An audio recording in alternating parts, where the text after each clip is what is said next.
Hi అండి. Welcome to Chandu cooking passion. అందరూ ఎలా ఉన్నారు? నేనైతే చాలా బాగున్నాను. మీరు ఎలా ఉన్నారో కామెంట్ సెక్షన్‌లో మెన్షన్ చేయండి. ఈరోజు రెసిపీ వచ్చేసి నా స్టైల్‌లో చందు కుకింగ్ స్టైల్‌లో ఎగ్ ఫ్రైడ్ రైస్ అనేది ప్రిపేర్ చేశానండి. ఎలా ఉందో కామెంట్ సెక్షన్‌లో మెన్షన్ చేయండి. నేనైతే సింపుల్‌గా ఎటువంటి ఇంగ్రీడియెంట్స్ లేకుండానే ప్రిపేర్ చేశాను. ఓన్లీ వెజ్ అనే కాదు, అలా అని నాన్ వెజ్ అని కాదు, నార్మల్‌గా 2 కలిపి ప్రిపేర్ చేశానండి. దీనికోసం అయితే ముందుగా వెడల్పు పాన్ అనేది తీసుకొని 3 స్పూన్స్ ఆయిల్ యాడ్ చేసుకొని, ఆయిల్ హీట్ అయిన తర్వాత ముందుగా కట్ చేసుకున్న అల్లం వెల్లుల్లిపాయ ముక్కలు వేసుకొని కొంచెం కలర్ వచ్చేంత వరకు ఫ్రై చేసుకోవాలి.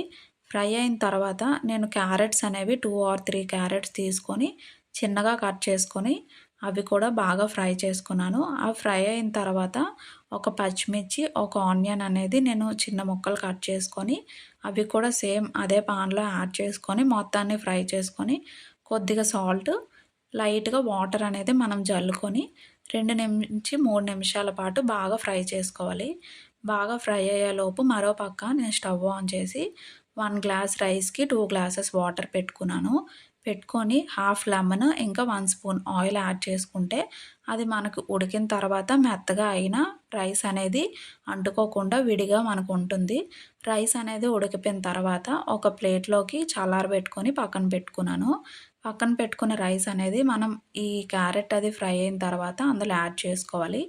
రైస్ మొత్తాన్ని యాడ్ చేసుకొని మొత్తాన్ని బాగా కలుపుకోవాలి హై ఫ్లేమ్ మీద బాగా కలుపుకున్న తర్వాత మరో పక్క నేను స్టవ్ ఆన్ చేసి అట్ల కర్ర కానీ అట్ల పాన్ కానీ లేదు అంటే కళాయి కానీ మనం తీసుకొని లైట్‌గా ఆయిల్ అనేది యాడ్ చేసుకొని నేనైతే 1 గ్లాస్ రైస్‌కి ఒక ఎగ్ మాత్రమే తీసుకున్నాను. ఒక ఎగ్ యాడ్ చేసుకొని మొత్తాన్ని మనం చిన్న చిన్న ముక్కలుగా కట్ చేసుకొని మరీ గుండగా చేయకుండా కొద్దిగా సాల్ట్ యాడ్ చేసుకొని మనకి ఫాస్ట్ ఫుడ్ సెంటర్‌లో ఎలా ప్రిపేర్ చేస్తారో నూడిల్స్‌కి ఆటిలకి ఆ విధంగా ప్రిపేర్ చేసుకొని పక్కన పెట్టుకోవాలి.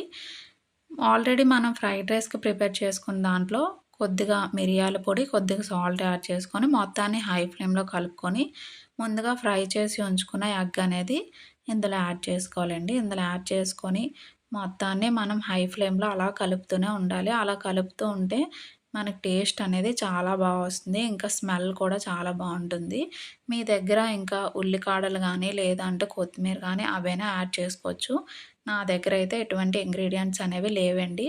ఇందులో మ్యాక్సిమం సోయా సాసు, ఇంకా వెనిగర్ అలాంటివి యాడ్ చేస్తూ ఉంటారు. నా దగ్గర అయితే ప్రెజెంట్ లేవు. నాకు అప్పటికప్పుడు ప్రిపేర్ చేసుకోవాలనే ఉందని సింపుల్‌గా నేనైతే ప్రిపేర్ చేశాను. మీరు ఎలా ప్రిపేర్ చేసుకుంటారో కామెంట్ సెక్షన్‌లో మెన్షన్ చేయండి. ఎలా ఉందో కూడా లైక్ చేయడం, షేర్ చేయడం, సబ్స్క్రైబ్ చేయడం మాత్రం మర్చిపోవద్దు. Thank you for watching. Bye bye.